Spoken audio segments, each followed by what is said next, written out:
রাজ্যে ফের বাড়ল করোনা আক্রান্ত। গত 24 ঘন্টায় নতুন করে আক্রান্ত প্রায় 700 ছুঁই।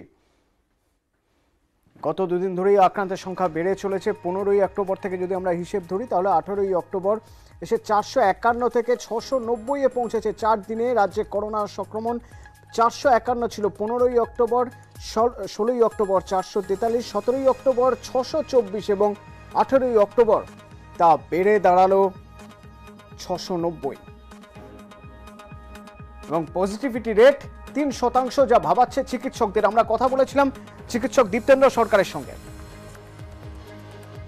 আমরা যদি পরিসংখ্যানটার দিকে গত ধরুন 3 সপ্তাহ তাকাই তাহলে আমরা দেখতে পাবো দ্বিতীয় বা চতুর্থ অক্টোবর থেকে এই কাজটা বাড়তে শুরু করে।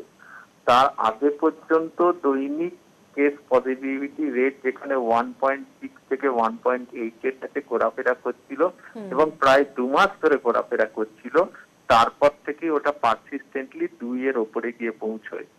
আগামী 2 সপ্তাহ একদম লিটমাস বা অ্যাসিড টেস্টের মতো আমাদের সামনে। তার কারণ হচ্ছে আমরা যারা আক্রান্ত হয়েছি পুজোর সময় তারা আগামী 5 থেকে 7 দিনের মধ্যে আমাদের সিমটম ডেভেলপ করবে। সুতরাং কেস পজিটিভিটি রেট এক্স্যাক্টলি কতটা সেটা যখন ফুল ফ্লেজের সব ডায়াগনস্টিক সেন্টার খুলে যাবে তখন আমরা বুঝতে পারবো অ্যাকচুয়াল সংক্রমণটা কতটা। আর এই করোনার বিরুদ্ধে লড়াইয়ের প্রধান অস্ত্র হলো টিকা বা ভ্যাকসিন। কলকাতায় প্রথম ডোজ 100% সম্পূর্ণ হয়েছে এবং দ্বিতীয় ডোজও প্রায় 50%-এর মতো দাবি করছেন অতীন ঘোষ। সেন্ট্রাল গভর্নমেন্টের যে রিপোর্ট আছে, মানে আমাদের কোউইন অ্যাপসের যে রিপোর্ট আছে, তাতে কলকাতায় ফার্স্ট ভ্যাকসিন 100% হয়ে গেছে। সেকেন্ডে আমার ধারণা আমরা 60% অ্যাবভ করেছি। আমরা যদি 35% কলকাতার বাইরের মানুষের ধরি তাহলে কলকাতায় সেকেন্ড ভ্যাকসিন নেওয়ার জন্য অপেক্ষা করা থাকা মানুষ হচ্ছে 65%।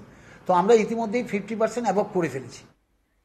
একে পূবালি হাওয়া, তার উপর নিম্নচাপ, জোড়া ফলায় বঙ্গে দুর্যোগ। উপকূলে ঝোড়ো হাওয়ার দাপট, বিপর্যয় রুখতে বাড়তি তৎপর প্রশাসন।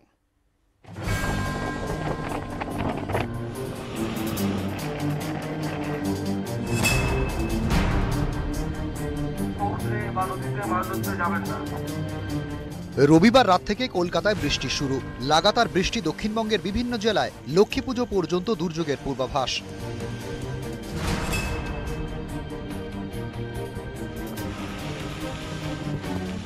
পশ্চিমবঙ্গ আর উত্তর ওড়িশা উপকূলে নিম্নচাপ, সঙ্গে পূবালি হাওয়া, দুইয়ের দাপটে দুর্যোগ আরও বাড়ার আশঙ্কা। ভারী থেকে অতি ভারী বৃষ্টির সঙ্গে ঝোড়ো হাওয়ার সতর্কতা রাজ্যের উপকূলের জেলাগুলিতে। ভারী বৃষ্টির পূর্বাভাস রয়েছে কলকাতাতেও। এলাকায় সমস্ত উপকূলবর্তী মানুষকে জানা যাচ্ছে এই সময় কমলা এবং হলুদ সতর্কতা জারি আছে। সোমবার উপকূল এলাকায় দিনভর দুর্যোগ। দীঘা থেকে ফ্রেজারগঞ্জ, পর্যটনের মরশুমে মুখ ভার আকাশের। দক্ষিণ 24 পরগনা, পূর্ব মেদিনীপুর, কিছুটা পশ্চিম মেদিনীপুর এবং ঝাড়গ্রাম সেখানে, এবং পার্টস অফ সাউথ ক্যালকাটারও একটু পেছনের অংশটাতে, সেখানে কিন্তু একটু গাস্টি উইন্ড অর্থাৎ দমকা বাতাস। যেহেতু 19 তারিখ অবধি উপকূলে এবং সংলগ্ন যে সামুদ্রিক অঞ্চল সেখানে স্কোয়ালি ওয়েদার থাকবে, ফলে মৎস্যজীবীদের কিন্তু 19 তারিখ অবধি সমুদ্রে যেতে নিষেধ করা হয়েছে।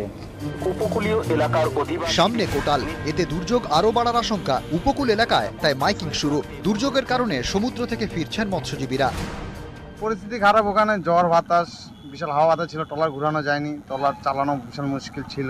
রেডিওতে শুনতে পেয়েছি যে ওয়েদার খারাপ, ঘূর্ণিঝড় বা একটা সিঙ্গেল আছে বললো, আমরা শুনতে পেলাম। তা মাছ পরে ফেলে আমরা সব ফ্রেশ।